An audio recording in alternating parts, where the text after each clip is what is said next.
Okay, now we will be back to the introductions, which is continue from yesterday.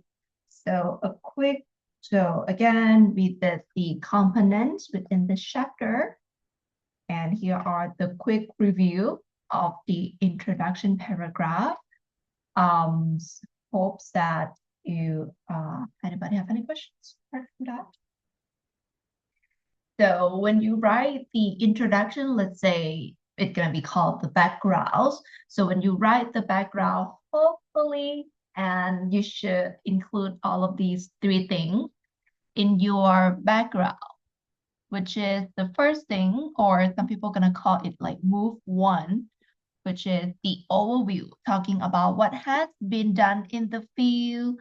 Technically, you provide background information so far, what has been done, what are the current situations, which when we talk about current situation, it can be something like what happened like now, what happened recently, like 5 years ago, 5 years, the past 5 years, the past 6 years, what happened so far in terms of your uh in terms of the issues, in terms regarding the topic that you studied.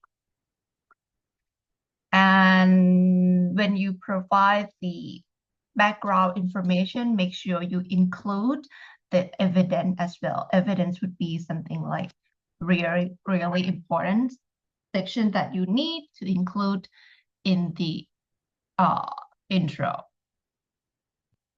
It's a little bit weird. My camera look weird. Okay.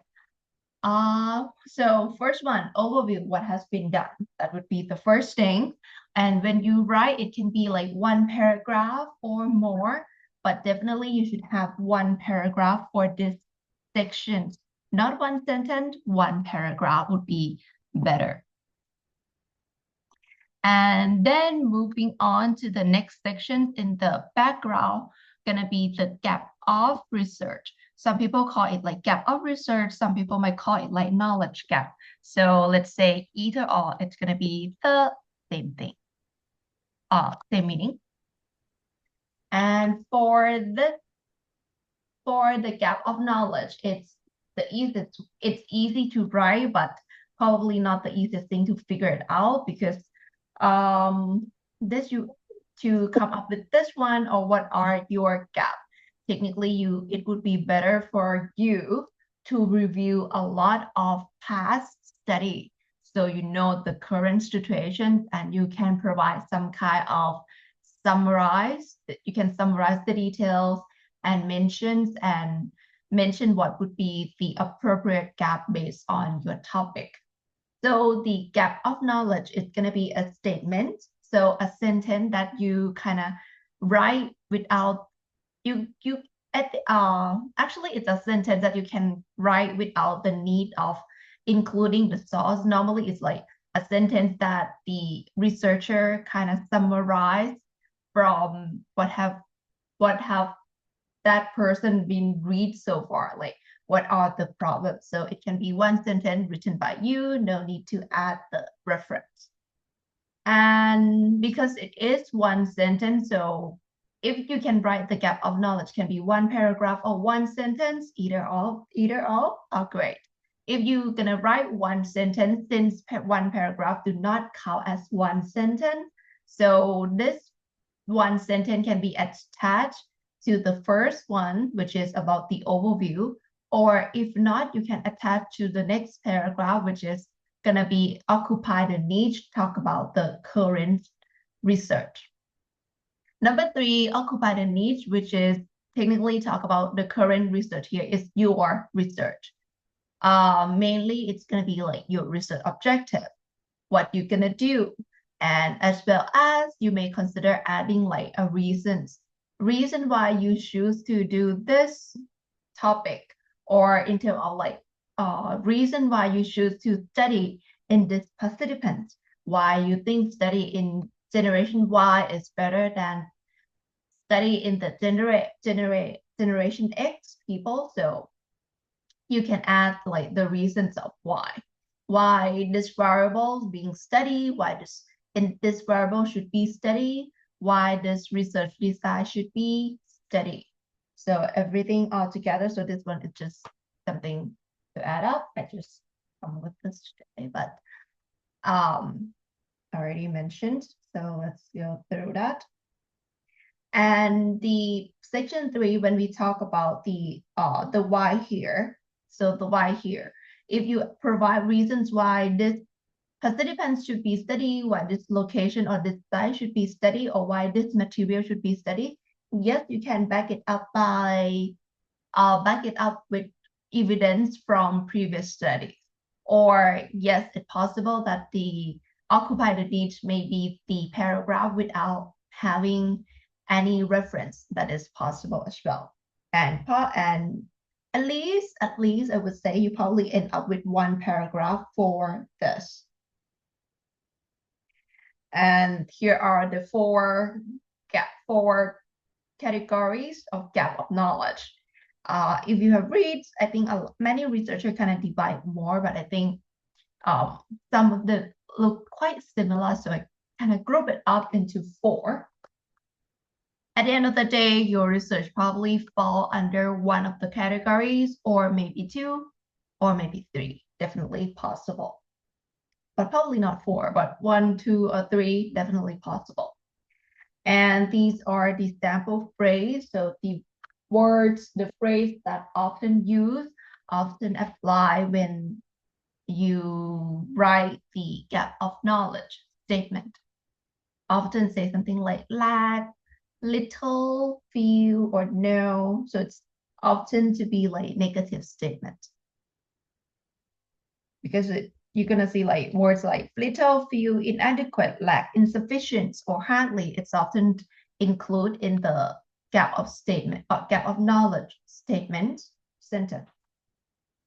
And again, these are just like occupy the niche, which is talk about what you do, what you're gonna do in your research. And these are the sample phrases like, okay, this research gonna be objective. So if you're gonna draft it out, so you can choose based on this thing. And based on the take-home introductions, take-home homework yesterday. So let's take the answer from the class. What do you think are the answer for this one? So please, let's take 3 minutes. Okay, please type the answer for move number 1. What sentence fall under move 1, what sentence fall under move number 2, and what sentence are move number 3. So let's see from the class.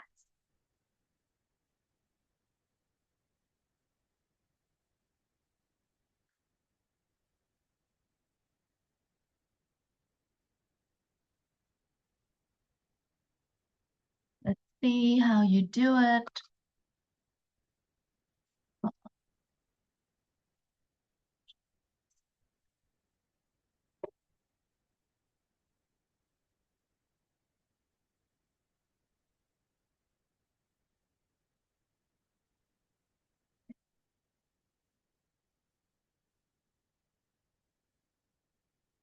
Let's see from you guys what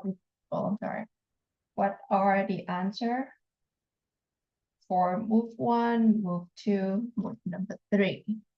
If you you did not get a chance to do it, so let's take like maybe 3 or 4 minutes and have a look at so you can do it now.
Okay.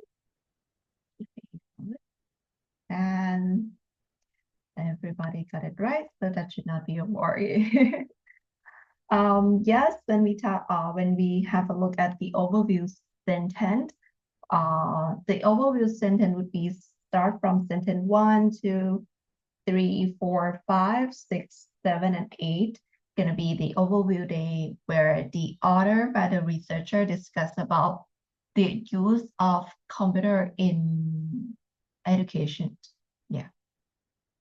How it's used, the features, if I recall, if I like for use, some people like say that it can be classified into three main use. Some people say that it can be divided into 4 usage of computer. So different people might define things differently. So 1 to 8 would definitely gonna be the overview. And sentence number 9 would be the gap. Yes, it is the gap. So most of the time when people talk about the gap of knowledge, it often shows in negative statements. Negative statement is mean the statement that say something say it might include word like no, none, lack. So those are negative statements. Or some people say that sentence that start with however, despite, although, nevertheless, or those tend to give like a signal that this is a potential chance that this sentence might be the gap of knowledge. And if you read the details inside, however, even though many studies have report about this, there has been very little research report on this. So technically, without the need to say like no or lack of something, but it definitely means that, okay, a lot of people study about this topic, but just a small number of people study about this topic, which is why the purpose of this study, we need to study about this. So sentence number 9 would be the gap, and sentence number 10 would be the research objective. Okay, that's clearly and simple. So as you can see how so just like, for example, this is a very super short introduction, is that one paragraph going to be provided for the overview. And another paragraph would be where the second paragraph, let's say, the second paragraph going to be where the researcher combine the gap of knowledge and the research objective together and make it another paragraph. And for this one, so just I'm gonna go through it quickly. So this one would be sentence number 1, 2, 3, 4 would be the background. So background would be equal sentence. Okay, let's not use the word background. Go with the word overview. So move number 1 would be sentence 1 to 4, the gap. So the gap gonna be sentence number 5, and research objective would be sentence number 6 and 7. So this paragraph gonna be a little bit technical. And as you can see, like when they discuss about the gap, they start with like nevertheless, more experiment data are required. So we need more on this and that. Okay, so that's technically shows that, okay, this is going to be the gap. And number 6, the present study going to report about this and they're going to measure about this. So it means that this is the research objective. So this is one way. Another way to construct your background, which is combine everything together in one paragraph, which making this intro like a super short version, which you probably not gonna do this one because it's like super short. The likeliness is that in your background probably something that look like introduction 1, introduction 3, or introduction 4. And for introduction 3, the background's gonna be the overview would be sentence 1, 2, 3, and 4 gonna be the overview. Sentence number 5 would be the gap of knowledge by stating something like none of these reports have do this. So again, it is possible that when you stating the gap, it might be saying something like there is a lack, there is a little research have been on this thing, or say something like more experimental data are needed. And yes, it's possible that it might be something like never in the past that researchers have conduct or collect this kind of data before. It is possible. Might be like a very current or new issues. So you might see some of the reasons, those reasons in the gaps. And then the present account would be the one that shows the idea of research objective. And for this one, introduction 3, gonna be the one that, as you can see, there's 2 paragraphs. However, the first one is the overview, and the next one also includes the overview, but combine the overview with the gap and research objective, which is possible as well. And then number 4, I think actually when it's come to the introduction, the background, I think your version of writing the background probably gonna similar to like research, like similar to those introduction 1 or introduction 4, which is divide information into several paragraphs. And for introduction 4, sentence 1, 2, 3, 4 would be background. So this, I'm sorry, not the background, overview.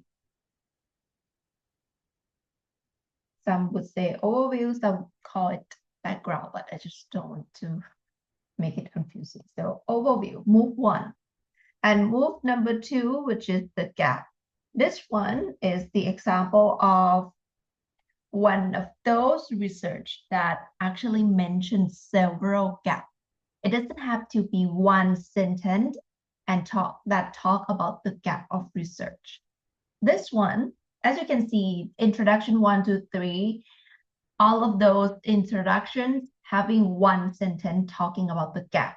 However, this one is a little bit unique and different from the previous, where sentence 5 to 6 talk about the gap, by saying that each of these previous studies have research on part of the complex dynamic thing, relationships, and then so it's possible that if you study like several variables, you might talk about for the gap for each variable. Like for this one, they talk like, okay, in terms of variable A, none have been studied. In terms of variable B, no study have been do compare this together. And then in terms of variable C, and then none have been studied as well. So you can be more details in your gap of research by maybe talk about, each variables and how this variable and this IV and DV study together, maybe because you have several independent studies. So you might like with the first independent variables and DV, it's have never studied together. And then the second IV and DV never study together. So it's possible that might look something like that. And last one, move 3 or the research objective would be sentence 9, 10, and 11. So this one, they talk about like the general objective as well as the specific objective. So specific objective, might have like many. Normally, if you have general, it's going to be like one general objective with several specific objective. Like this one, they have like one big one and then 3 specific details. If you want to include in your intro, here we go. It's going to look something like this. So sentence 9, 10, 11 would be one of those that talk about the objective. However, these tend to be one of those, one of those that you probably seen in the research paper. But when it's come to your introduction, the backgrounds, the part move number 3, you might mention about the reasons as well. Reason of why certain variables, why certain participants, why certain sites being selected for your study. So you add the reasons, you provide a qualification for that. It is possible. But normally we just talk about the research objective. And then the next part, hope everybody understands. Anybody have any questions? Okay, moving to the next one. This one is providing the support. So again, when you provide support, it can be examples. So it's like when you provide support, it's similar to supporting details. When you're talking about the evidence, it's mean like the support. So the evidence, the support can be where you provide in terms of examples, in terms of details, research, previous research, or facts, in order to add a supporting argument to your, your reasons, your arguments, or add your evidence. It can be examples, it can be fact, it can be statistics, it can be definitions. So all of those things can be used as your support evidence when you write the introduction. Yes, it is possible. So again, for the introduction paragraph, which is the background in this case, for your background and rationale of the study, you might consider having several paragraphs, probably not one, probably several. And for those, for each paragraph, try to have 2 or 3 sources at least, okay? At least 2 to 3 sources per paragraph. Except the last paragraph where you talk about like what you do, you can have no support, no resource, no reference, that is okay. But for other paragraph, it would be better to provide evidence. So 2 or 3 would be great. And at the same time, when you provide like arguments or when you provide evidence like fact, one of those facts, one of those statistics that you take from previous study, you take from the government website, or you take from the books, you can make some kind of critique on, or in this case would be evaluate as well. Evaluate in this case is like when you say like the number is like shows, when the numbers go up, you might say like, okay, this number go up, it's mean good, it's mean bad. So what that is mean like critique or evaluate. And say something like, this is good, does this mean that, does this mean this? This can reflect what it reflects based on the evidence that you bring and add into your introductions. Or you might provide evaluation in terms of comparing to evidence. So that when you write introductions or literature review, it's at the same time you kind of might consider trying to do some kind of evaluation in your writing as well. Compare, conclude, criticize, what it's mean, what it's interpret, what it's recommend, what it's reflects, how this thing support that thing, so that it would be the evaluations. And these are the common verbs in terms of evaluations. What are the evaluations? And then, so again, so after you write the background, research objective, research questions, another thing that you gonna have as one of the headings in your research, in your chapter 1 would be research contributions. Some people call it research contribution, some call it like research implications. So just with that, what it means is that these things, research contribution, research implication, technically you provide the benefit. You talk about your research benefits. Or in this case, just to make it easy to understand, the research contribution is try to answer how your research benefits, how your research impact, how your research affects the stakeholder. So stakeholder are the people who affect and are affected by your study. So for example, let's say I conduct research on teachers, on private school teachers. My stakeholder gonna be like the teachers, definitely, and also school director, parents, children are gonna be part of the stakeholder as well. So when you talk about the research contribution, technically you think about like how your research can benefit those people. And when you write the research contribution, you need to be somehow specific as well, saying that, okay, this thing, this impact gonna be impact on this group of people. If this benefits happen, if this benefit occur, it's gonna be benefits for who. So you need to be a little bit specific in your research contributions as well.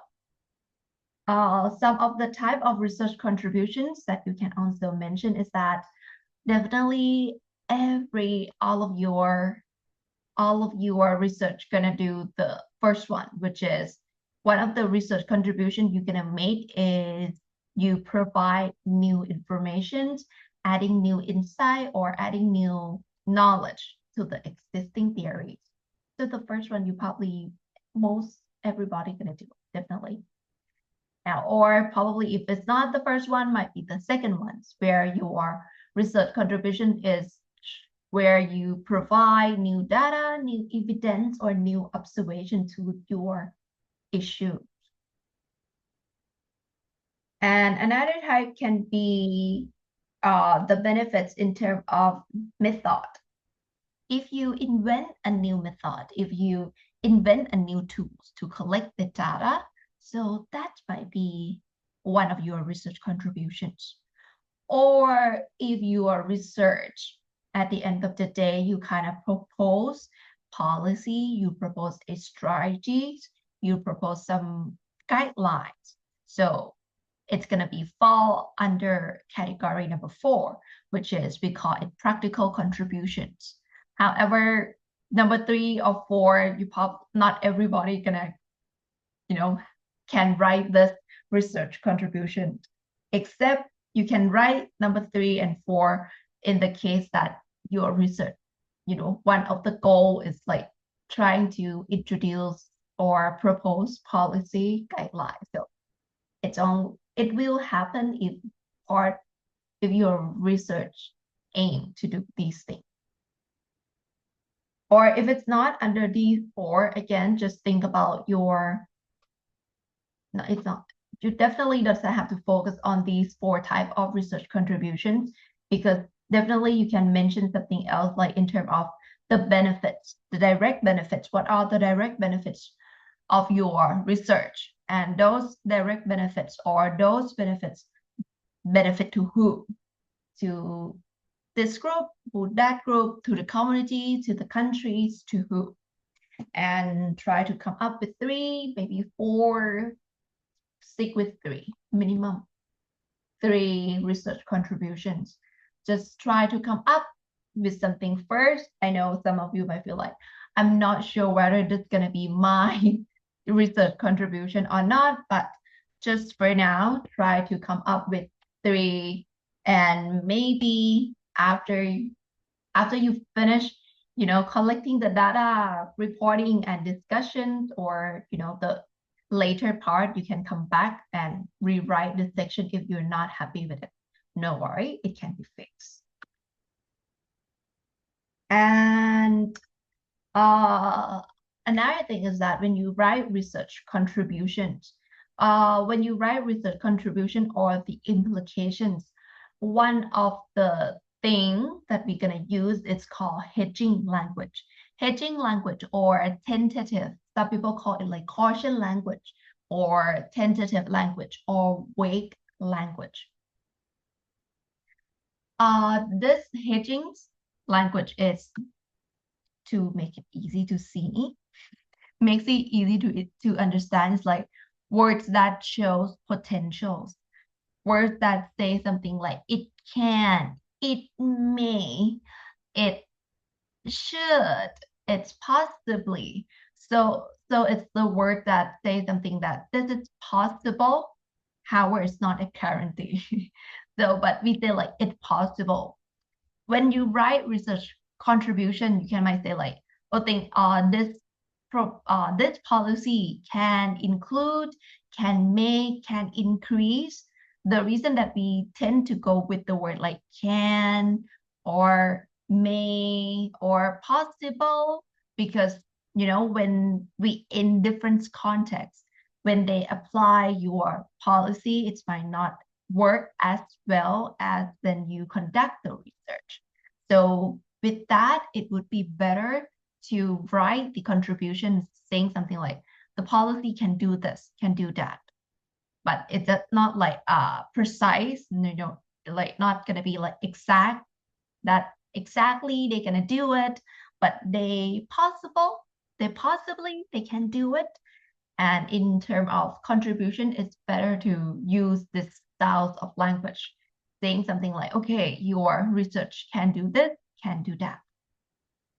Because we don't know whether when other researcher apply the same methods as you or the same guideline that you propose, it will be a definite things or 100% guarantee that it's going to work well. We don't know that since we are in different contexts and probably we use different materials, we use different results. That's why it's better to go with words that say that I think it can do it. We cannot provide a guarantee. So also words like may, might, can, could, possible, possibly, likely, appear, tend to. So those are the words saying like, I think it's possible that it is probable that obesity in elderly increase the risk of stroke. So like this is the example in the purple box. It is probable that obesity in the elderly increase the risk of stroke. So maybe, if we use the word probable because like, okay, your research shows that obesity increase risk of stroke. However, in another context, we cannot say that it's gonna increase, or maybe it's just like increase like not that much. So because the risk of stroke when we talk about health, it's there are many variables that can affect the risk. Environment factors a lot, people factor as well. So it probably better go with like word like can, probable. So and words that show possibilities we call hedging language.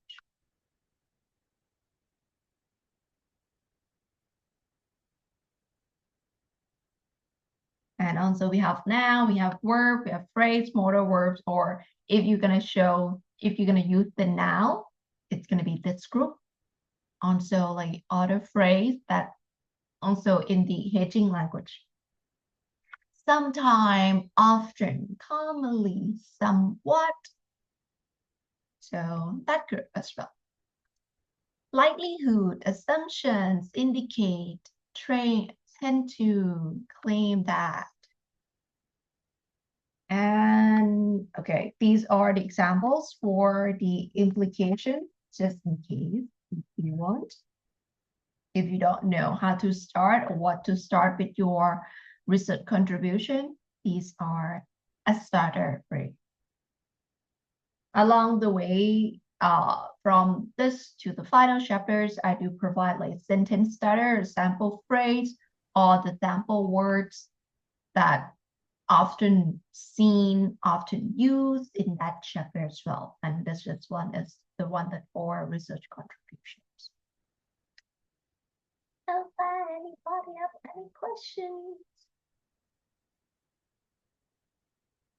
Okay, so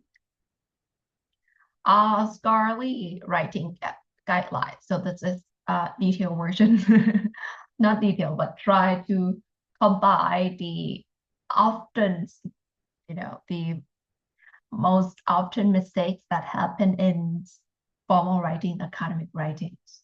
Things that to remember in order to make sure that you're writing is academic writing. First one, use third persons when making assertion in academic. So again, you can use the word I, you can use the word we, but avoid.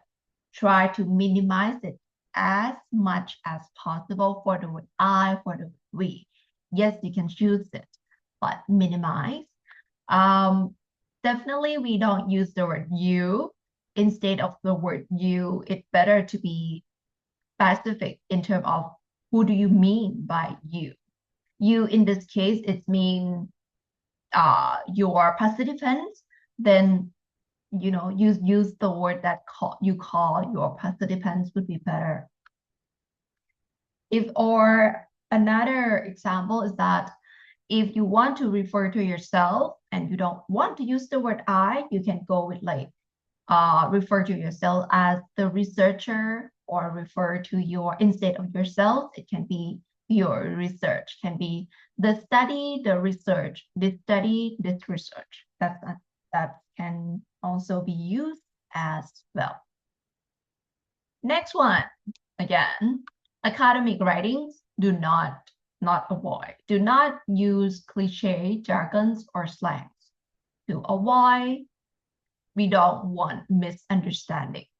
So with that, or we don't want to offend anybody, just don't use cliche, jargons, or slang at all. Don't use it in writing. However, when you present, yes, you can use, but normally I would say that minimize. Maybe you might use like cliche slang in your intro or conclusions. That is possible, but make sure that your audience not gonna be offended by those slang as well.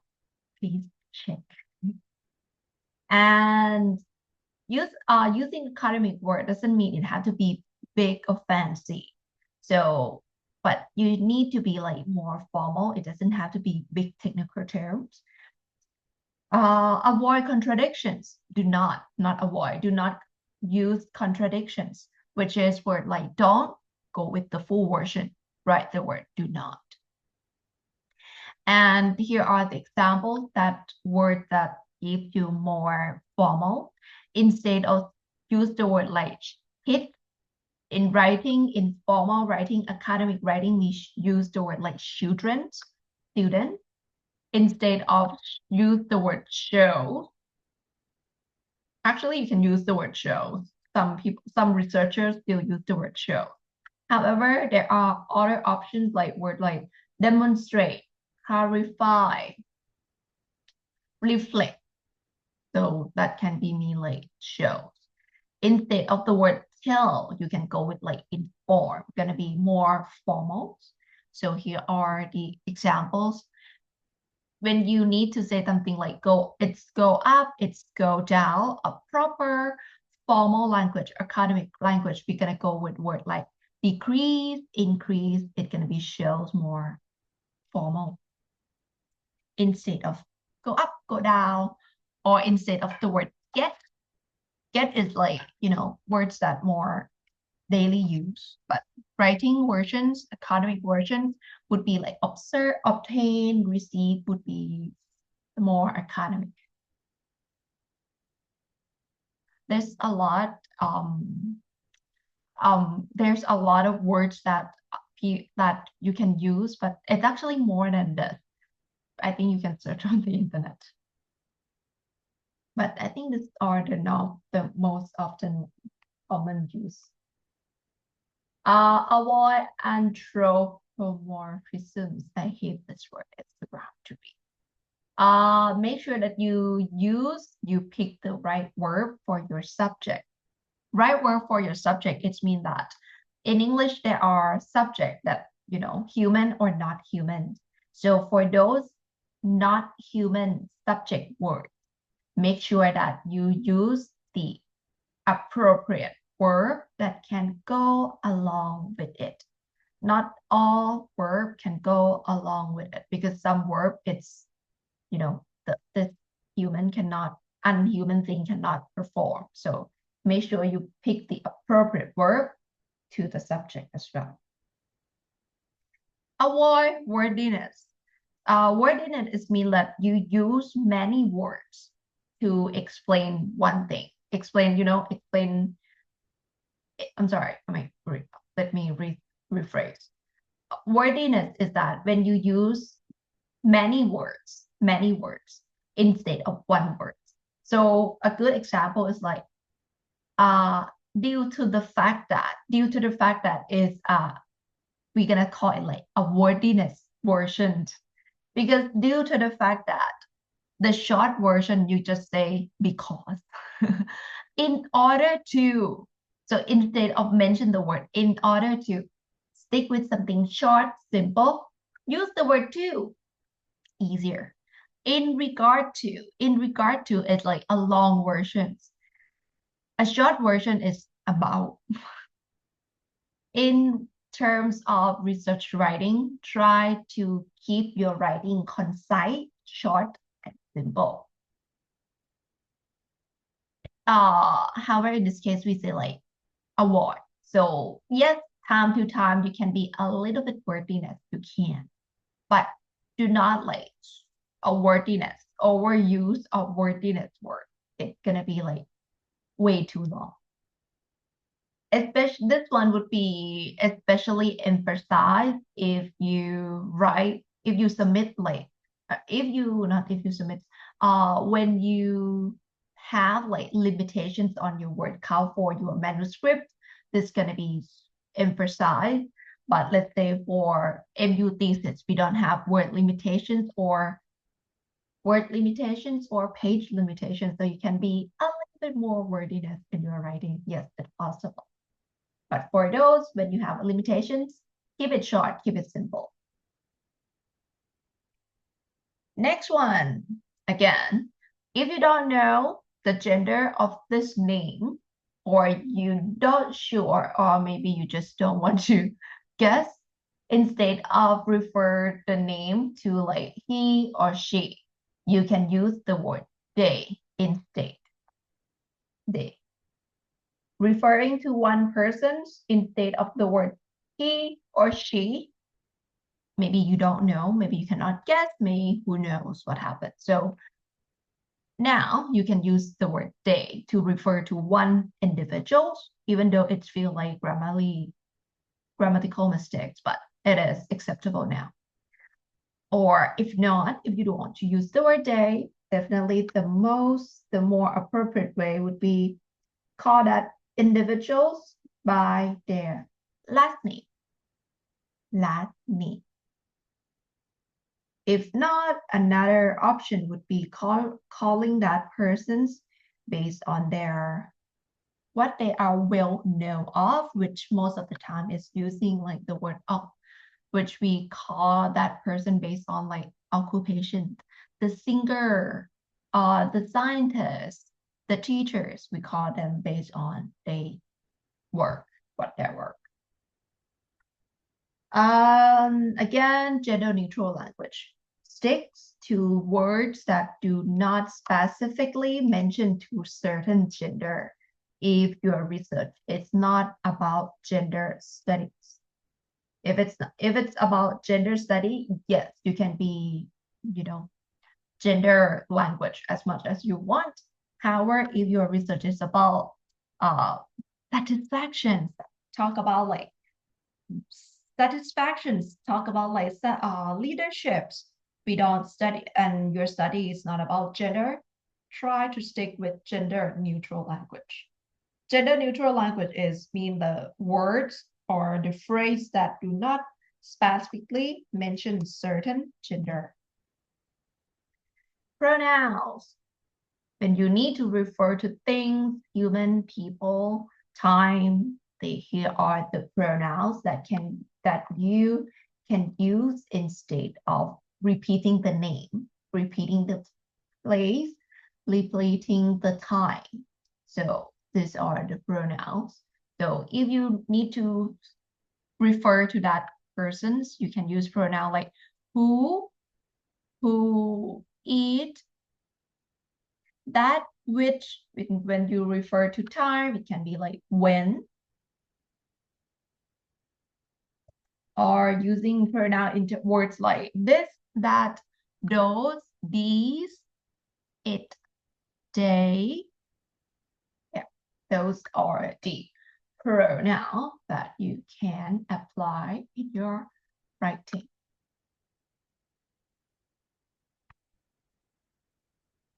The next one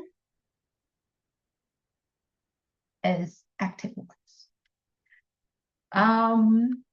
Normally when you write everything, you're gonna see that your writing is often in active voice, which is saying something like the subject, subject, verb, object. So straightforward, who doing what.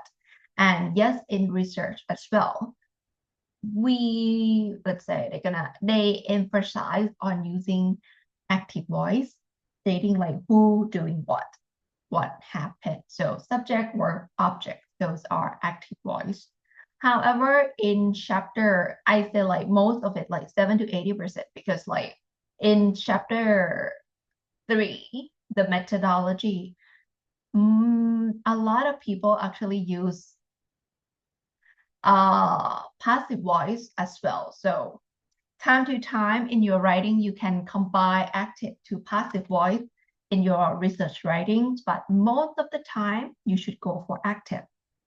However, in the methodology chapter, it's going to be one of the chapter that you've seen a lot more passive sentence, which is, it's okay.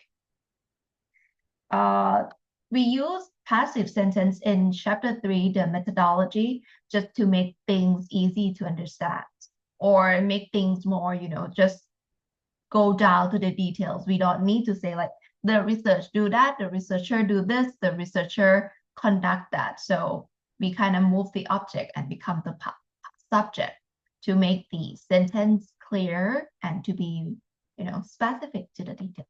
Simple and easy to understand.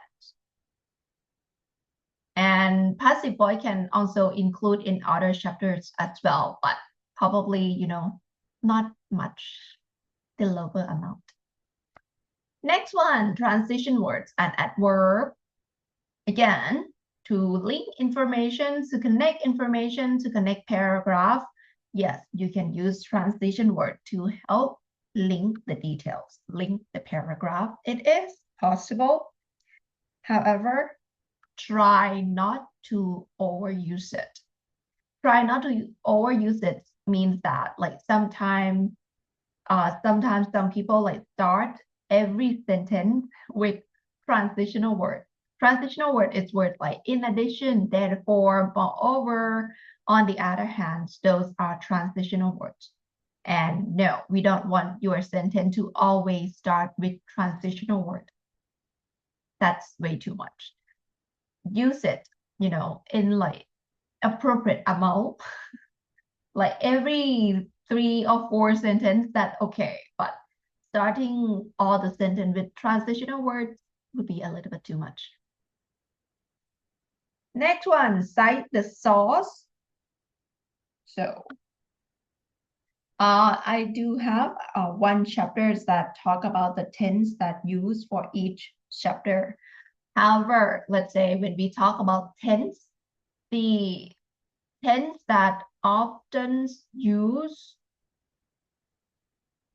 the 3 tense that often use in the 3 tense that often use in research writing are present simple, present perfect, and past simple.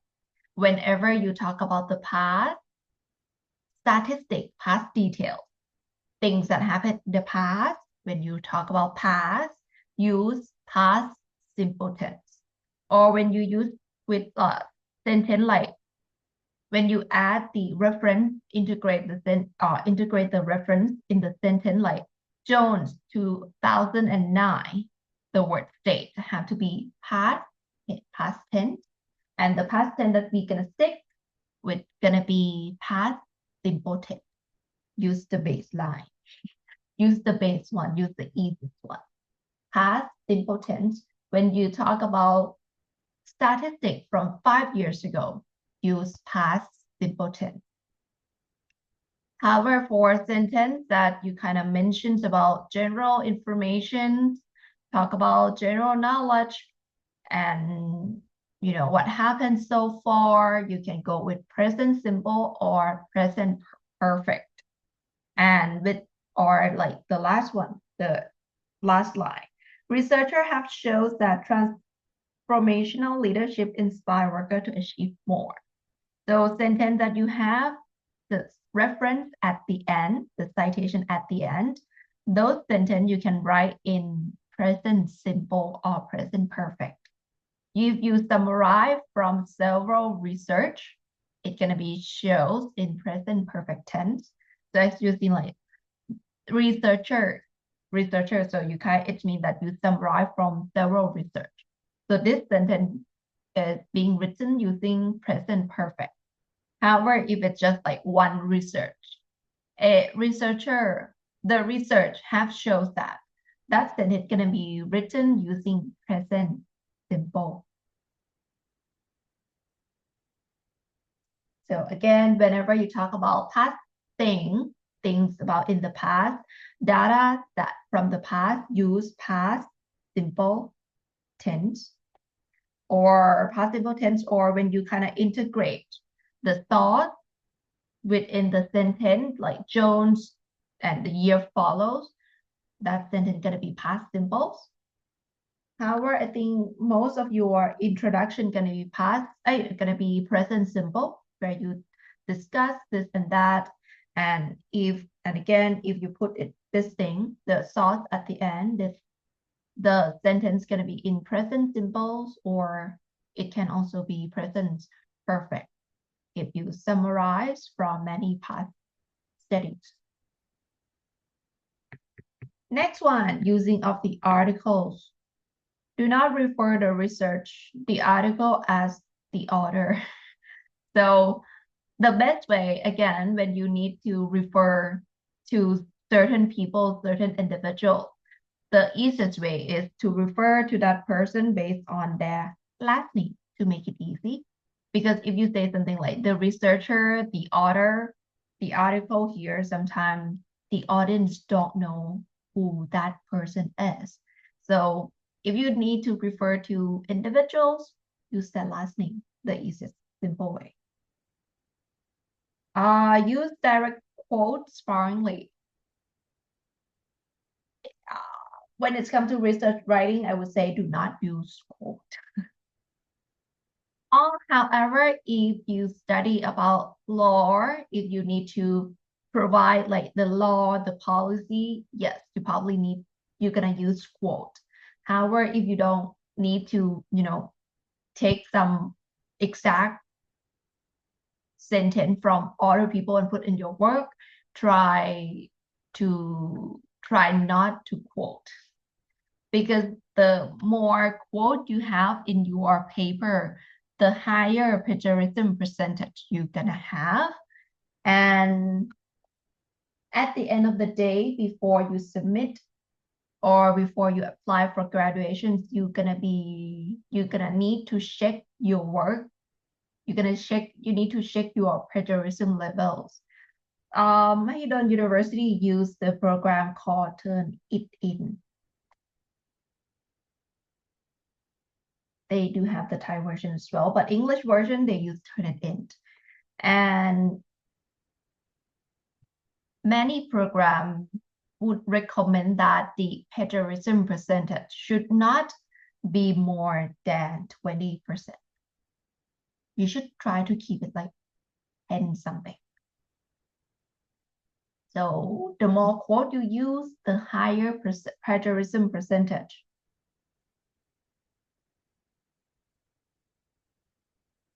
Gonna be. So that's why I think instead of quote,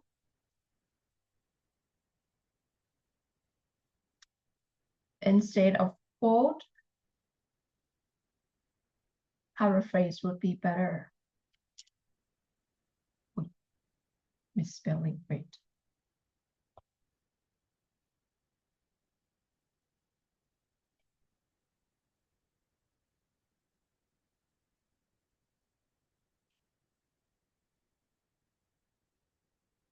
Try to keep it. Some program would set at 15, but I think most program would set at 20%. So try to keep it as low as possible. However, if you go through if you put your work and check through your Turnitin programs, and if it shows higher than 20%, what you're gonna do is that have a look at the Turnitin report, and whatever sections that have a lot of high percentage of Turnitin, technically you rewrite that sections in order to reduce the plagiarism percentage. And the 20%, I think it's applied to when you submit your manuscript to journals or to conference as well. Many conference, many journals, and universities set at about like 20% or 15, or 25, but it's about around this number. Next one, avoid rhetorical question. Rhetorical question is asking questions without having anybody answer it for real. It's like when you start your speech by asking your audience like, what do you eat today? So, asking your audience some questions and hope that they might answer, or maybe they might think about the answer.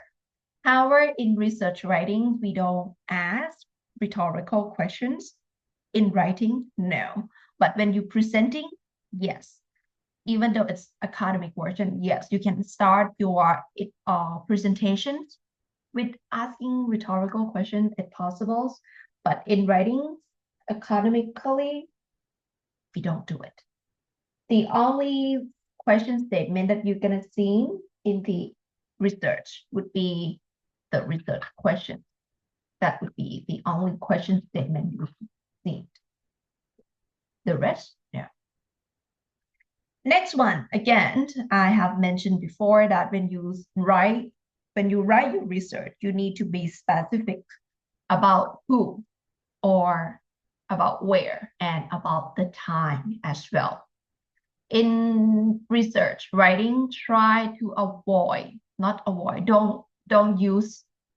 don't use wait time reference. Wait time reference, it means like when you use words like now's the day, today, in the past, in the present, recently, or something like in the past 20 years. Those are broad wait time reference. Because when you say something like now's the day, so when I read your work today, it means 2026. However, if I read your work 5 years ago, so now's the day would be mean 2021. So with that, when you say something like now's the day, today, recently, it's kind of depend on when the reader read your work. However, when it's come to research, when you say like words like now's the day, we don't know when your audience read your work. So it might not be practical to use the word now's the day. It's not going to be practical to say something like recently, because we don't know when the audience is going to read your paper. So instead of that, be specific with the time. If you're going to say now's the day, nowadays, if it's like now it's 2026, then say in 2026 would be better. So instead of nowadays, in 2026 would be better. Or yes, you can do like in 21st century.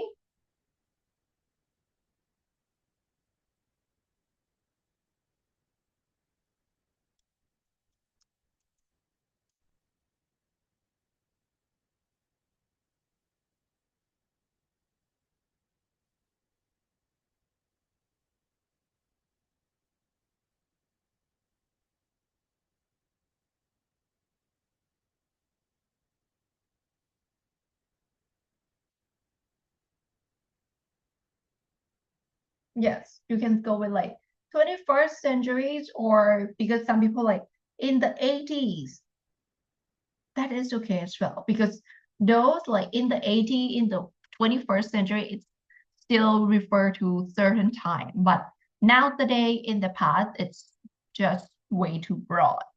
Or if you want to refer to certain time period, yes, you can go with words like in 2000, in the year 2000. Oops. So it can be like in the year 2000 until 2010, something happened. So this would be a better option instead of saying something like nowadays, personally. Essay writing, yes, you can do it. Research writing, be specific in terms of times. 2026, or maybe a range, a gap, a period, 2000 until 2010, or in 21st century. You can go that big time frames, that is okay. You can just go mention the specific time frame, specific time period would be better than using the word now. Next one, use the, okay. The word data, and the word criteria. It's actually plural, not singular now. Data give plural now. Datum is the singular now. But definitely when you use the word data, you're gonna go with the plural version, not singular version. And when you talk about criteria, you definitely have many requirements. So it's definitely going to be criteria. I'm pretty sure you're not going to have one. You're going to have several requirements. So criteria. Criteria, if plural now. So make sure you use the correct word as well. Still more.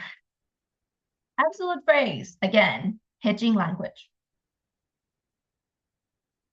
When you provide recommendation, when you provide suggestions, recommendation for future research, suggestion for future research, talk about research contribution, research implications, avoid absolute language. So technically use hedging language. Words that give possibility, words that show like this can happen, this may.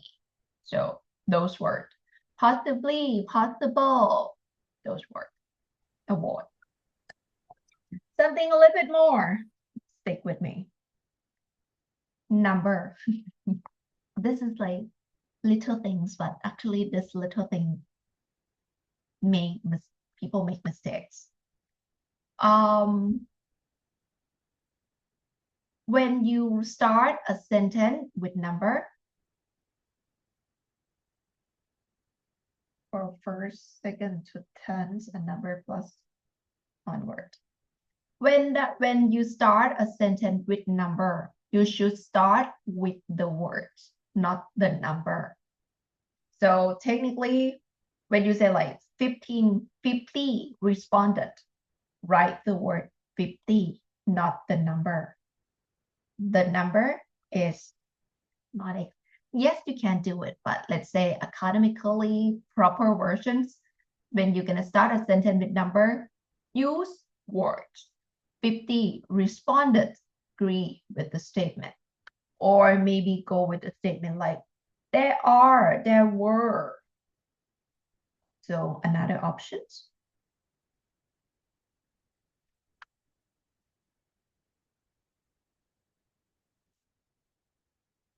Number, begin a sentence, use words. The next one, when you need to talk about very large round number. So when you need to mention something like 7 billion, or maybe in million, you can go with like 7 billion, which is something like this, 7 billion, or 7 million, that's up to you. That's options.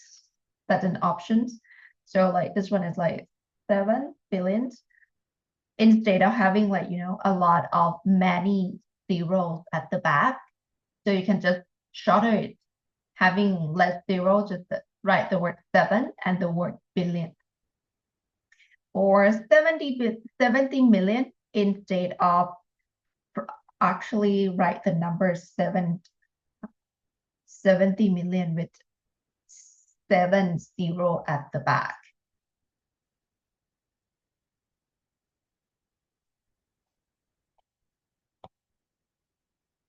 So technically avoid.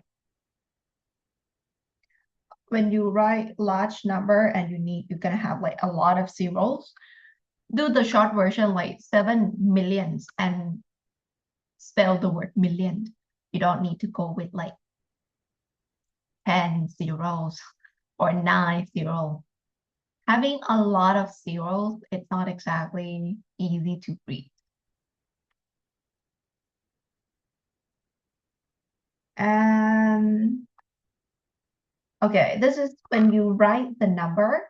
So measurement 6 kilo, 6 kilograms, 3 centimeters. When you write currency, make sure you put in the proper and the correct form.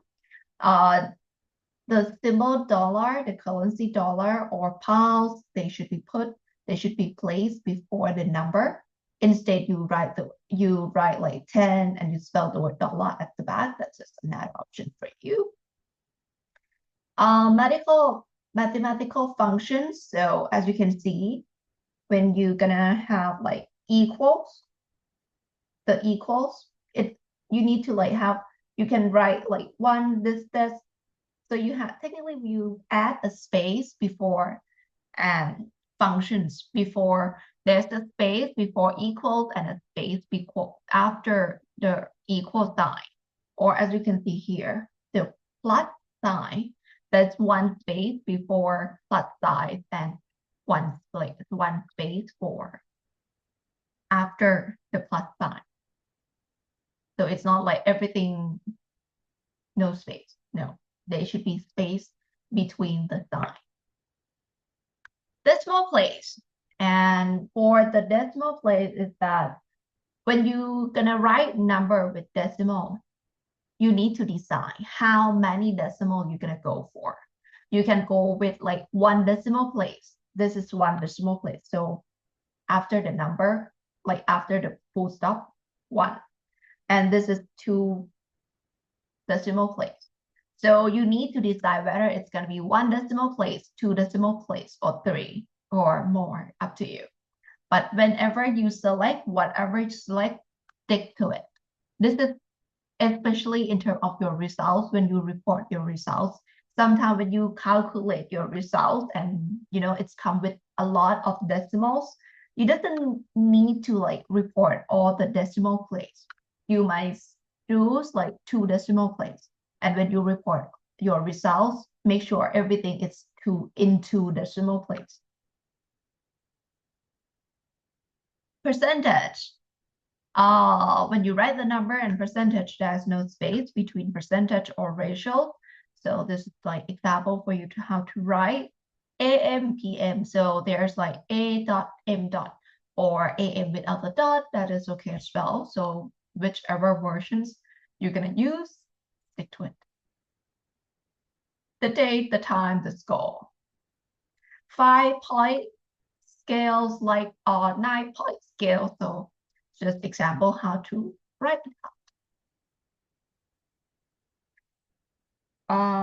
Again, for writing number, make sure you be consistent. Let's say consistent is, again, for a good example would be decimal place. If you're gonna use the 2 decimal place, then your whole research from the top, starting from the top to the end, it should be 2 decimal place. Be consistent. Whatever format you're gonna pick, you can choose that, but after you select the format, stick to that format in terms of the number. Use comma when the number is more than 1,000. Make it easy to read. Add a comma. Make it easy to read. If the number is more than thousands or in millions, add a comma to make it easy to read. use hyphen. So when you provide number in range 50 to 30%, you may use hyphens, or you can go with the word two. That is okay as well. Expression of fractions, and yes, you can report your number in fraction as well. 2/3. So that also can be used. So these are the little things. The number is the little things, but these little things do matter when you write a report for your research. Since you take a long time to conduct a research, you should make sure that your report is come in a good version as well. Anybody have any questions? Cooch.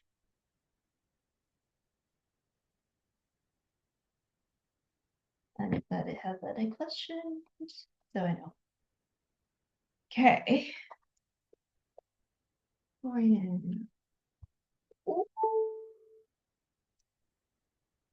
Let's round it up.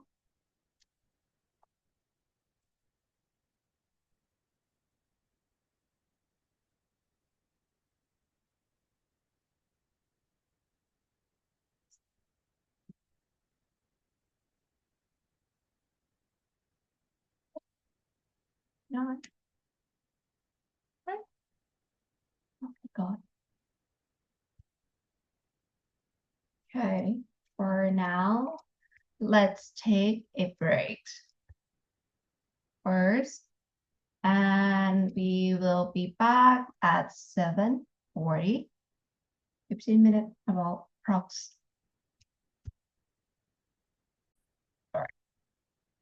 So for the citation, there are two ways that you can do the citation. The first one is to put the citation at the very end. So technically at the end before the full stops, and all the source you put in bracket.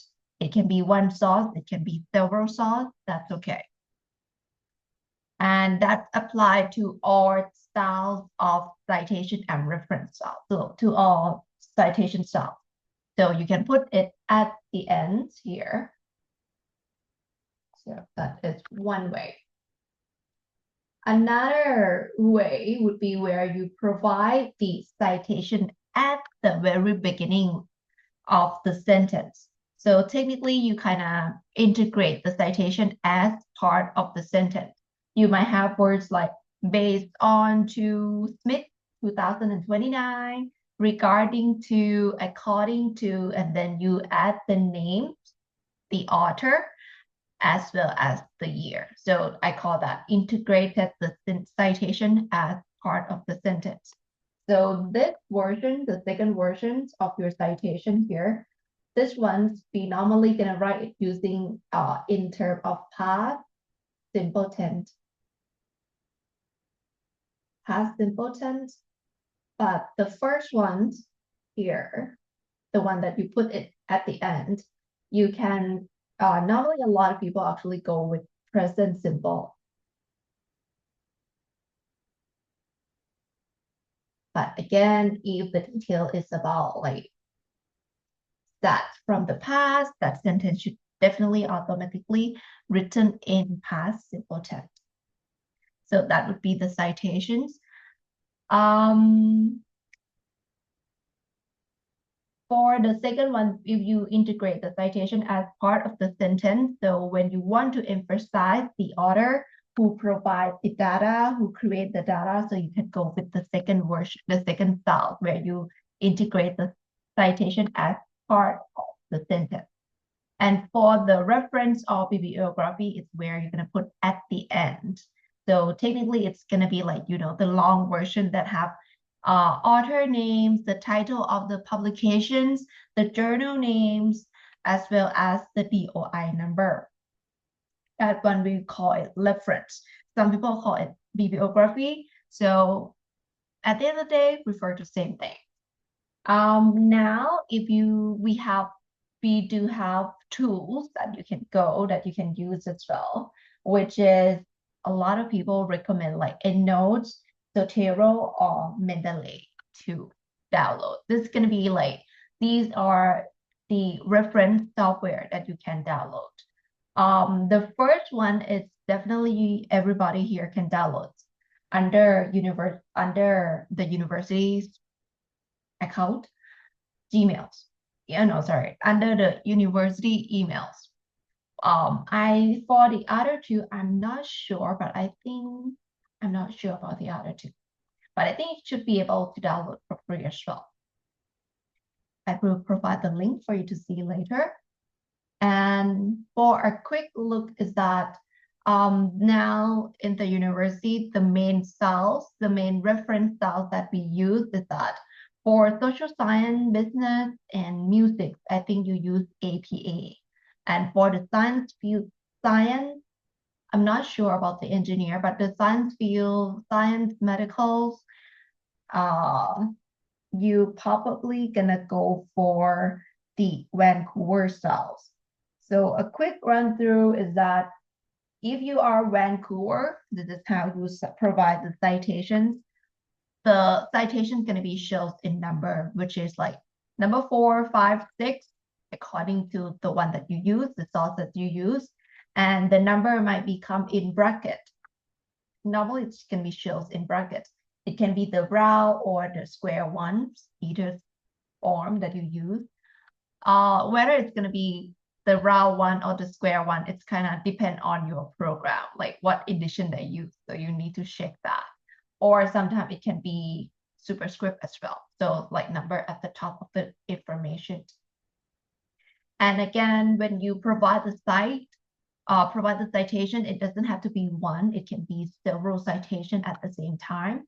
So for the Vancouver people, technically it's like one site, it can be like just one number. However, if it's like two sites, it can be like 5, and 6, 5, and then number 6, because it shows that this is the source that comes from the source number 6. However, if it's like a continuous number like 7 to 9, you can write number like 7-9. So you can use that version. So this is a quick overview of how it shows for the Vancouver. For APA, as mentioned before, it's gonna be name, last name, and years. Last name and years. So name of the author, written the work, creating the work, as publishing the work, and then the year that paper being published. This is the APA style. So if it's one source, so it's gonna look something like this.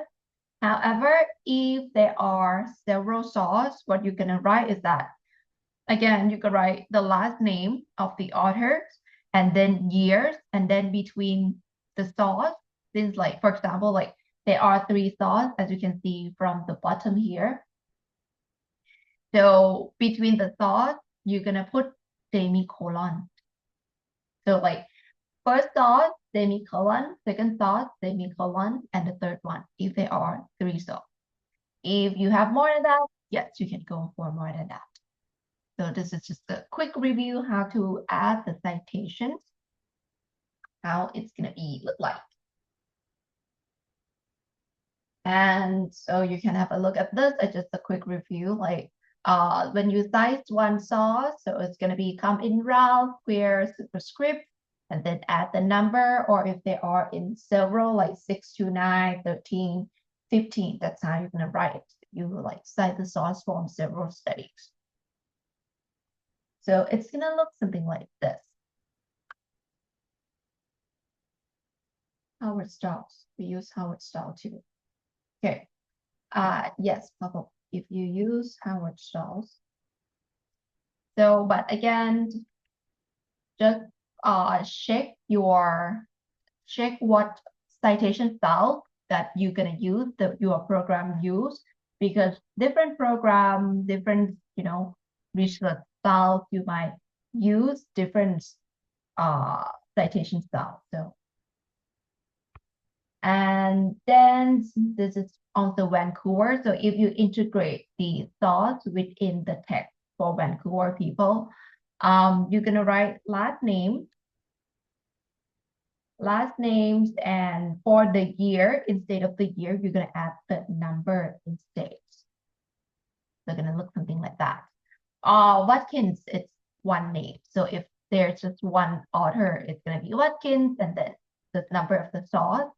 However, if there is more than one, what you're going to do with more than one is that you're going to pick the last name of the first person, last name of the first author, which is in this case going to be Simon, and the rest we're going to call them ETL.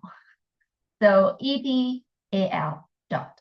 That's going to be for the rest of the people.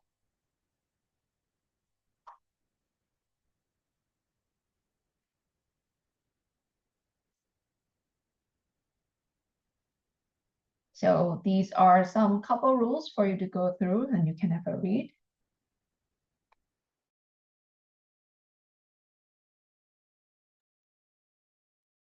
All right. And some other things that you need to remember, just in case you, when you need to create a citations, is that sometimes the source that you, the source that you take to add in your, as your reference might not have the name of the author, the researcher name, the author names, which is like if you want like government report, statistic from government report, or maybe a stat, or maybe a fact from some organization, sometimes they do not shows who written the report. They just say that like this report is created by Ministry of Education, but they don't say like who doing it. So with that, but when you provide the citation requirement is that you need to add their last name, right? However, if you cannot, because we don't know the names, the author names, what you're gonna use instead is that we're gonna use the organization name or the company name instead.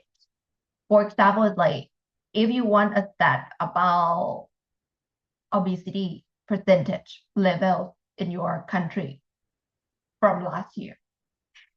And definitely where we're gonna get that is like the Ministry of Health, hopefully, or the Department of Health, hopefully, because that would be where you can get the most reasons, most up-to-date number, possibly, assuming. So with those reports, they often just say like, this is written by Department of Health. So if that happens, don't worry, it's okay if the source that you take do not have the author name. If you take it from the government officials agency, so just use the name of that government agency. Like this one is it's called like the Department of Health, or sometimes if you take information like from WHO, then they might not have the author name. What you're gonna do is that you just like use the organization name, is that is World Health Organization. And this is report from this year and that. So use the agency names, organization name, company name instead of the author name if there is no author name shows. Another case is that if there is no date. No date is sometimes like when you take information from website, like when you need to take like history, company history, or a company history, sometimes they just say like they update. They don't say like when they update the information, but you probably like take from that company website. So it's reliable somehow, but they just don't show the date. What you're gonna do instead is that when there's no date shows when the information published, so we're gonna use n.d. instead. So this rules, no names or no date, gonna be applied for both Vancouver and APA. So I think it's like applied to all citation styles technically. However, if the source do not show the name and the author names. If you can avoid, it would be better to avoid them. Like the source should at least show the year, show when it published. That would be better.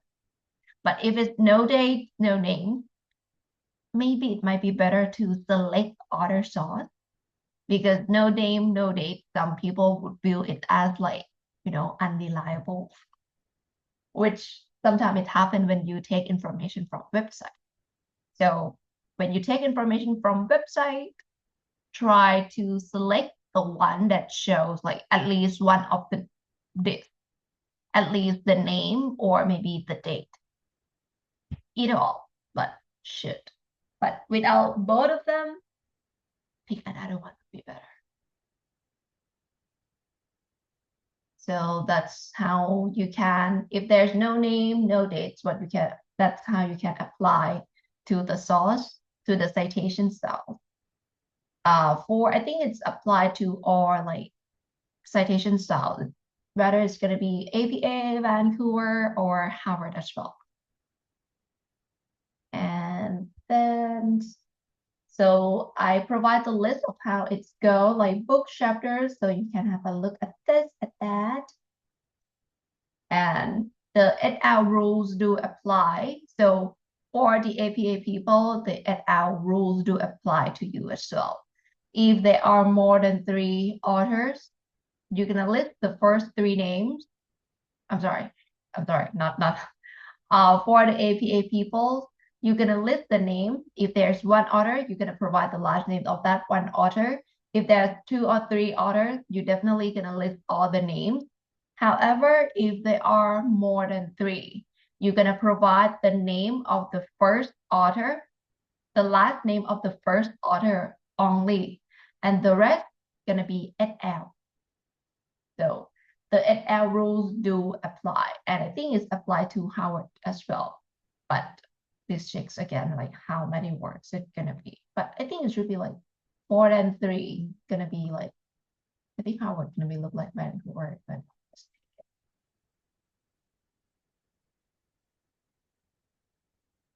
et Howard gonna be similar to APA. Yeah. For Howard, it's gonna be listing the author names and the year when you create the citation. Definitely the same. Our people, you are similar to those APA people. Very, very similar. Okay. And the rest, so if you integrate the citation as part of your sentence, these are the sample phrases that get used. And yeah, phrase to show agree, to show disagree, to show giving a point, and the more of agree. And okay, there's a little bit of this and that. So before moving, and this is like how to, it's gonna be, this is the reference or bibliography, but before that,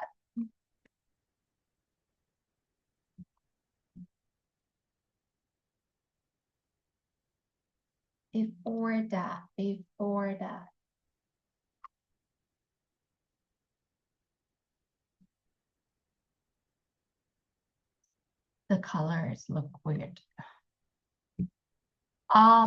For the software that you can download, EndNote or Soteros or Mendeley, I will provide the link for you, but I don't sure whether it's free or not, but I think it's probably free.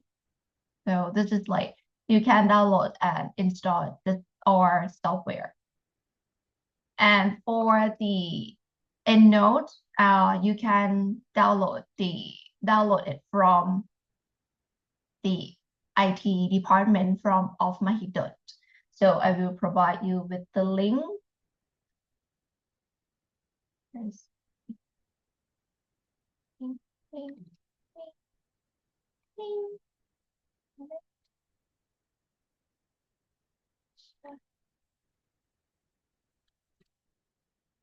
You can download from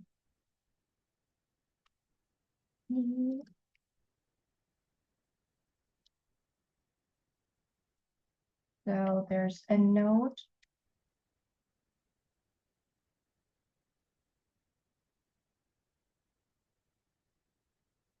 Which is the EndNote. You can download it from MUIT.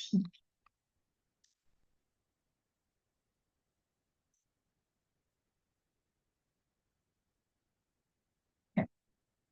The link has been shared to you.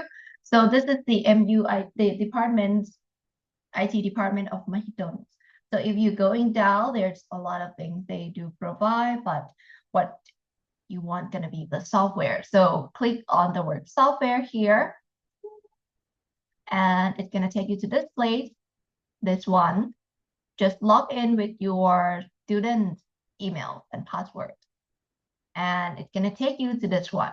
So there are a couple things that you can download, like Microsoft Windows. I'm not sure what it is. So Windows 10, Windows 11 if you want. Microsoft Office as well. Office Professionals for both iOS and Mac if you want. The third one, applications. So the applications, so the application, if you click on the word application, it's gonna take you to this one. So these are the links, links and the software that you can download. Adobe Creative Cloud, and they do have like manual, how to download, how to install. Just have a look. Click on the word manual here. EndNote, there's like EndNote 21 and EndNote 2025. Many people do recommend for the if you're gonna use the EndNote, go with the EndNote 2025 would be better, because this is the one that come with AI helper, AI assistant within the software itself.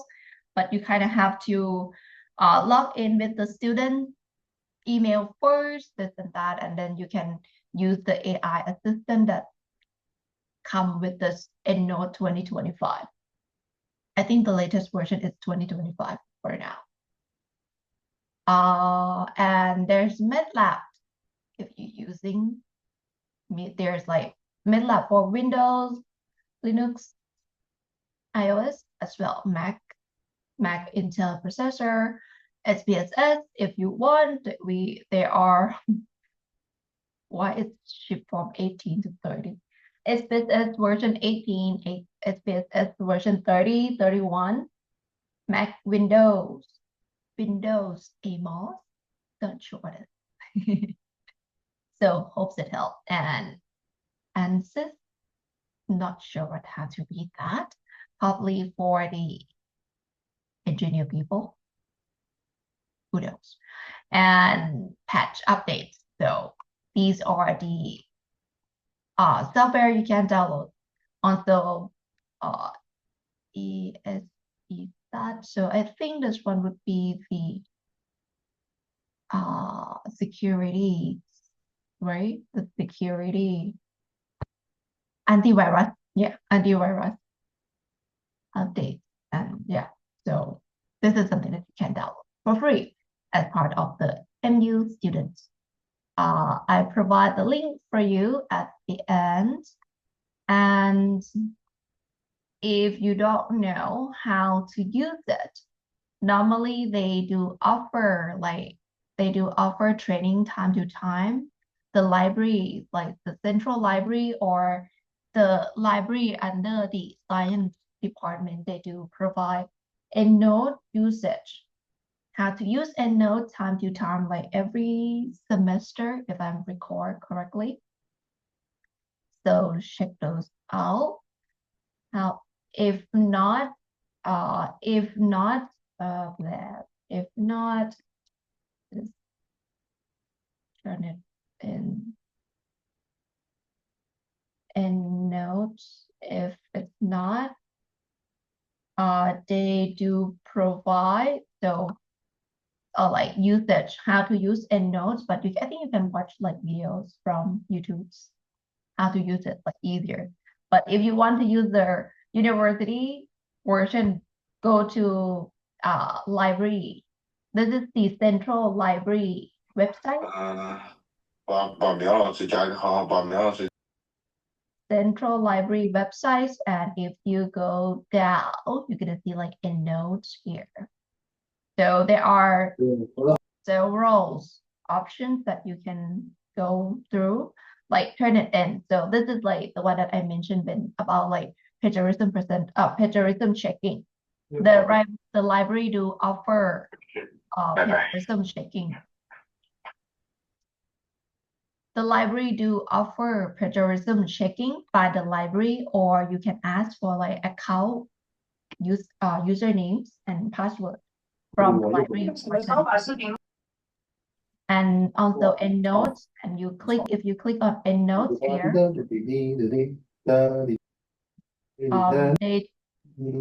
they provide like how to use EndNote.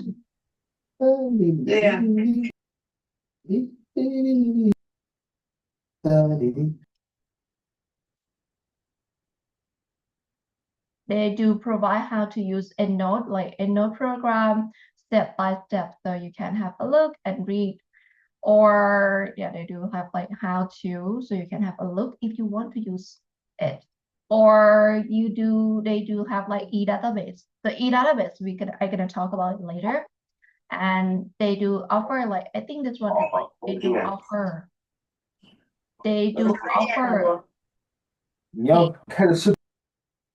BioRender online software for the science student if you want like go drawing of organs sales. A lot of people say that it's a good way to get pictures for organ sales, human, science related things. Go to BioRender, and you can like, I think you can ask for like, this is like how to use it. Yeah, BioRender. If you want a premium account, if you want to use premium account features, please contact BioRender notes in your faculties. So they do offer the notes in your faculty. So BioRender. But I think they have like some free version as well. But if you want a very high standard versions, probably premiums. And then there's also a online trainings, which is like teaching. If you can watch back like how to use Turnitin, how to publish in journal, this and that, how to use Scopus AI. But I'm sorry, I think most of it is in Thai, but something like that, like O'Reilly for higher education, these are probably in English, but yeah, there are several trainings for you to select and watch how to use BioRender, like how to use BioRender, how to use EndNotes if you want to go for with the university tax facilities. So that would be for the university versions. And if you don't want to use the downloads, if you don't want to use the software, another option is this. If you don't want to download the software, another option to create a citations and reference is to use web-based citation generator. I provide a sample of three web-based citation generator. The first one from Script, second one from MyBibs, and the other one is come from Quillbot. Most of this like recommended by a lot of people. 8点50多，9点50到10点场。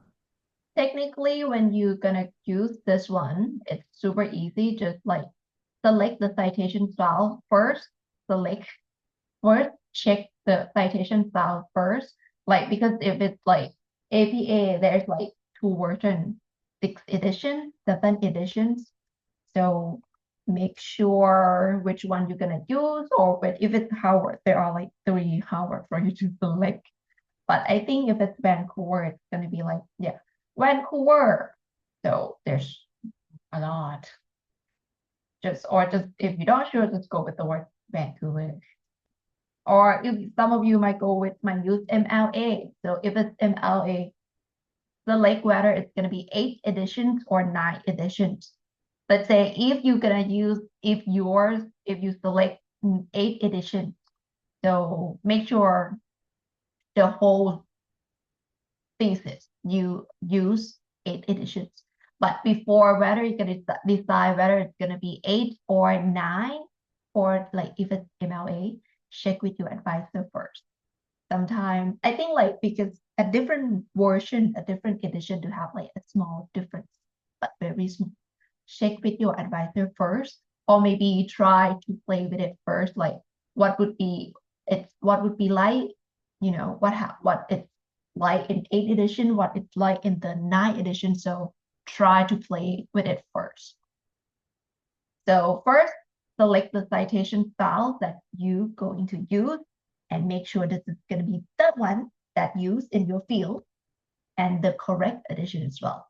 And then this web base is kind of simple, just like you can search by using the research title or the URL, the DOI number, or ISBN. ISBN is going to be for the book sections or keywords, but I think it's probably not keywords. So with this, I just take, for example, and just let's say that this is okay with APA. APA 7 editions, and then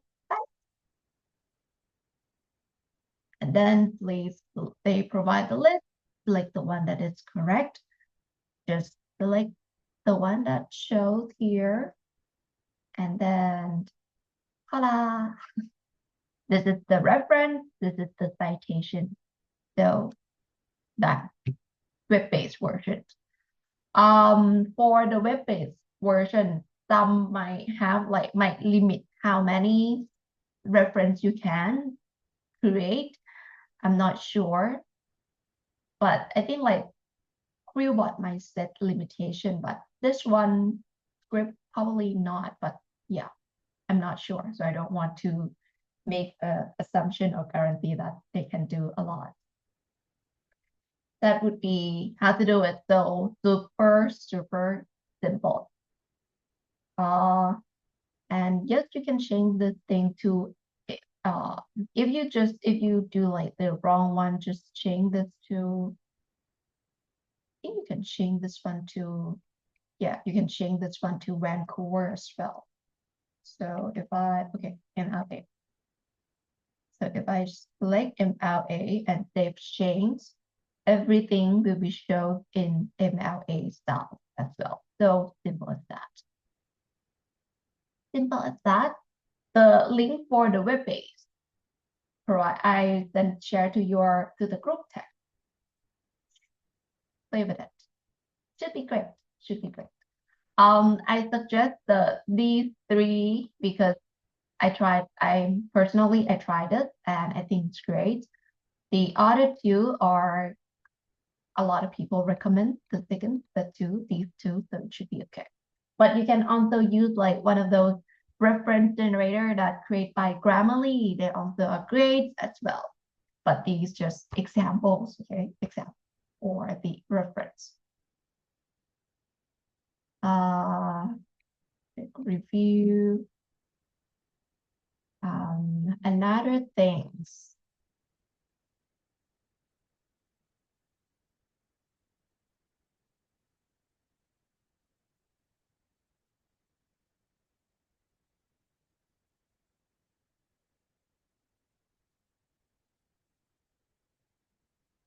And when it's come to the reference, and now let's shift to how to do it. On the slides, I do shows you like how to create a reference as well. Like if you cite from the webs of past studies, what information to be included, so you can have a look on from the slide as well.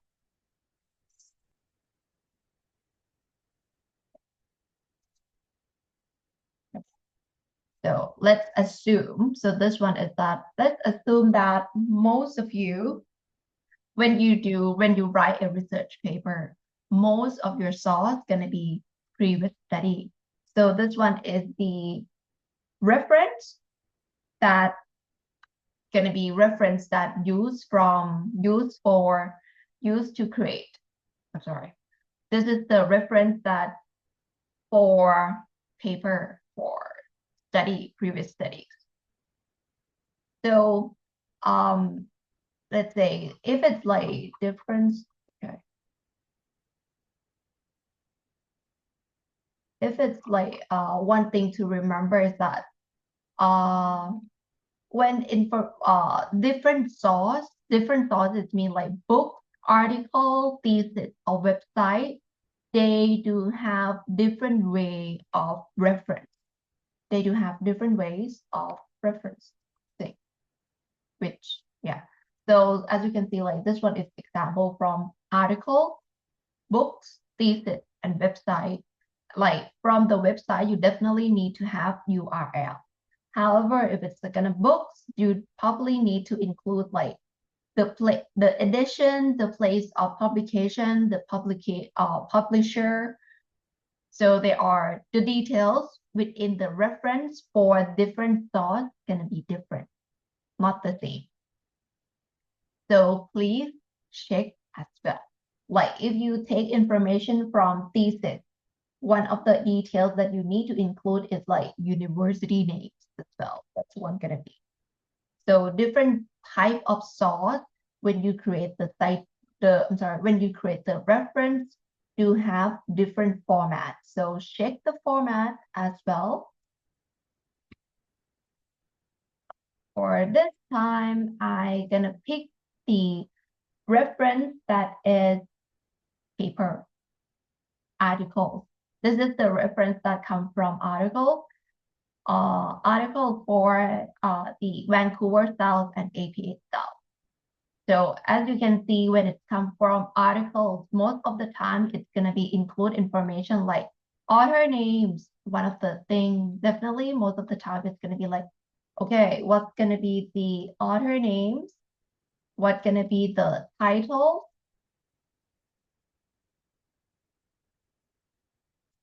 What's gonna be the title of the articles? Abbreviation of the journal. So this is abbreviation of the journal. It means like journal name, and then you probably add the word internet. So, and then year of publication.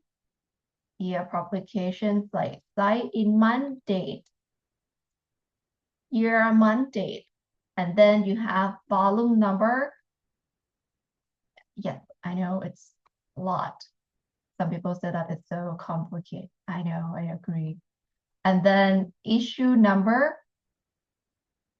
So issue number. APA for the APA's reference also contain like similar informations. And then page number. And the last one would be DOI number. Now or the south or the reference south, the last section that you need to include is the DOI number. So check the information that you need to include in the reference first. Make sure you have everything and then create one. One of the things that please be careful, be cautious is the punctuations. So the one that I highlight, between information, there's going to be comma, there's going to be full stop, there's going to be semicolon or period. So make sure this one, they actually like, it's like the precise thing. Like after this, it has to be full stop. After this, it has to be semicolon. After this, it has to be colon. So make sure you use the correct punctuation as well. Even though you use the web base or the software to create your citation, but at the end of the day, you as the author should be able to recognize if there are any mistakes in your reference. Yes, you should be able to find it like, oh, something wrong in my reference, you should be able to figure it out.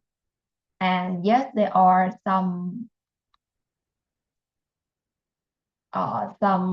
advisor, the committee, sometimes the committee do go through your reference, checks your reference as well in terms of whether it's being created in the correct format or not. I think most of the time there's gonna be like one advisor from your committee, research committee, and have a look at your reference page. And at the end of the day, after you create all the reference, and this is going to be the final versions of yours. So when you create, so you save this and that. But at the end of the day, after you create everything for APA, it's going to be your reference going to be organized based on letter. Start from A to Z.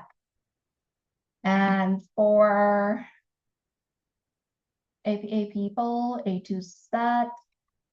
And for the, oh my God, reference for the Vancouver people, it's gonna look something like this. Because Vancouver is gonna be number, so you don't need to arrange like based on A to Z. The letter wise, you just arrange the reference based on like which reference being used first.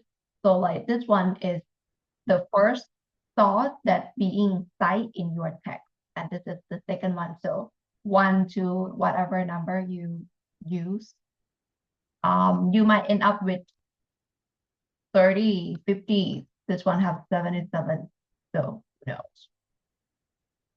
Make sure you check, and if you are using Thai and English together, so just you don't need to arrange based on letter wise. For the Vancouver, you just put the sauce there. So it can be mixed between both Thai and English sauce. For the APA, I think if you have like Thai sauce as well, the sauce that's in Thai language, you can like have like put the English first and then maybe follow with the Thai reference. So you separate, you don't combine it together. So something for you to decide and have a look and check at the end of the day as well. So first, different source of information do have different information in your reference. So check what information. So just if you use like Harvard South, if you don't know like what to include, if I'm not include in the slides, just go with like Harvard South citation, and you can have a look like a quick guide to Harvard reference. So they do provide information like how to cite the source from books, how to cite the source from journals, articles, how to cite the source from websites. So different source, different style. So you can have a look at the examples. And this is like the one that come from script is often create like give a good explanation.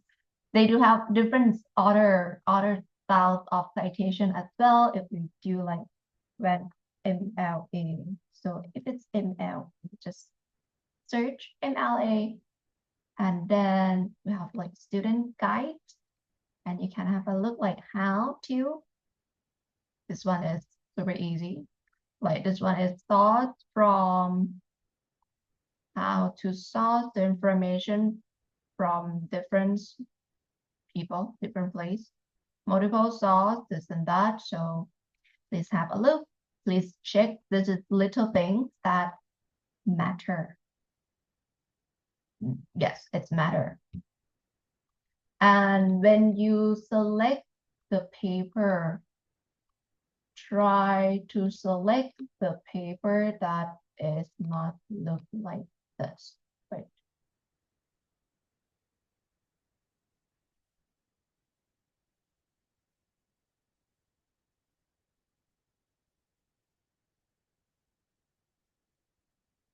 when you select the paper to source in your thesis or research articles, try to select the source that do not have something like this. If you read, there's some red text at the top, which is, I think it's better to read. It says something like this. This is the preprint are preliminary report that have not undergone peer review. They should not be considered conclusive, used to inform clinical practice or reference by the media as validated information. They should not be considered. So sometimes they do like, sometimes the paper they do have like, they show in the website, but if you're gonna select the source that come from research article, pick the one that already reviewed. This is not reviewed yet. So if it's not reviewed yet, it's not a guarantee that this is a good one. This is a good paper. Try to select the one without, information, something like it haven't goes through the peer review process. Peer review process make that paper reliable. So pick the one that already reviewed.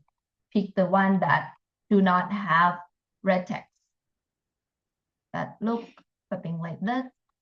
So it's like shows in a proper format, this and that, it would be better than the one that look not safe, looks weird. So this is pick this one, this and that. And some paper do provide the citations, like this one come from Environmental Research and Public Health. In the paper itself, they do provide the reference. However, it's not always the case that you can copy this reference and put it in your reference, because this reference might not be the correct versions. Might not be the correct versions. Because if you use Vancouver, this is definitely not Vancouver reference styles. Because Vancouver don't have text in italics, right? Called italics. They don't have text in italics. Yeah, so this is definitely not appropriate for Vancouver. However, if you use like Vancouver styles and you're gonna cite from this paper, technically just create your own reference would be better. This is not always correct according to your style. It is definitely the correct citation, but the style might not match your own. I think this is APA. Maybe not APA as well. Yeah, not APA as well. Not APA as well. So what else? And so that would be it. So the detail how to cite, what information it includes, already in the slides, but for the Vancouver and APA, for those who not under these two, I'm sorry for that. You probably need to search. There are a lot of people who teach in very details and what to include. The website do provide information, super easy to go through. So doing the reference, small things, but super important. I think many advisors do concern about this detail as well. Some advisors do check your reference page in order to check like what years, most of your results come from what year. So they do go through it, maybe a quick one, but they do go through it. And yes, some advisors can catch when they like, oh, I think your reference, it's not correct, it's wrong. Because when I did my master, everybody get the same comment, is that check your reference page. I think there are something wrong in your reference. Yes. So please check your reference page as well. Make sure it's in the correct format, in the correct form. I know it's annoying. It's small thing, but the small things are better. And that would be about it for the reference. I'm probably not going to go into super details because you probably get super boring for that. So when you're going to create the citation, the reference, whether you're going to use the web base, you're going to use the software, up to you. Some people feel more comfortable with the software. There's nothing wrong. Some people can do a freehand for the citation. That is, yes, I think you can do it as well. And freehand, web-based software, whatever you feel most comfortable with. But maybe for the start, try to play with it. So you might be figured out what you like the most. The link, the website already shared to the group if you want to check it out. And that would be about it today. Yeah. I feel like go through a lot of things. Anybody have any questions? Yay. Try to finish about 8:30. That would be a good time. So tomorrow I will go through the literature review sections and probably shows you the e-database as well as the AI tools to do the literature reviews as well. Yes. And this and that a little bit in the regarding the literature review section. So we're gonna start from the top. Technically, we're gonna start from the top for tomorrow. For tonight, that would be it. Bye. Good night and สวัสดีค่ะ บ๊ายบายเดี๋ยวแล้วค่ะเดี๋ยวพอแล้วค่ะ